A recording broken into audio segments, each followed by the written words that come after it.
Jaysingpur police Thane हद्दीत आठवड्यात युवकाचा दुसरा खून झालाय। उदगाव टोल नाक्याजवळील कृष्णा नदीकाठी युवकाचा खून झाल्याची घटना सायंकाळी उघडकीस आली आहे। जयसिंग नगरातील लखन बागडी असे मृत युवकाचे नाव आहे।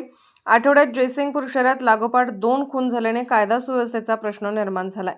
जयसिंगपूर पोलीस ठाणे हद्दीतील उदगाव टोल नाक्याजवळील पुलाखाली कृष्णा नदीकाठी लखन बागडी याचा खून झाल्याची घटना सायंकाळी उघडकीस आली आहे। घटनास्थळावरून मिळालेली माहिती अशी, जयसिंग नगर येथील भाजी मार्केट परिसरात राहणारा लखन याच्या डोक्यात दगड घालून खून झाला असावा असा प्राथमिक अंदाज आहे।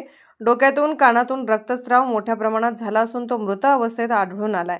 तर मित्रांच्या पार्टीनंतर खून झाला असावा असा प्राथमिक अंदाज असून खुनाचे नेमके कारण स्पष्ट झाले नाही। या घटनेनं शहरातील कायदा सुव्यवस्थेचा प्रश्न पुन्हा एकदा ऐरणीवर आला आहे। दरम्यान खुनानंतर पोलिसांनी पथके रवाना झाली तर संशयित आरोपींना ताब्यात घेतल्याचे समजते। तर मृतदेह शवविच्छेदनास पाठवले असून अधिक तपास पोलीस करत आहेत।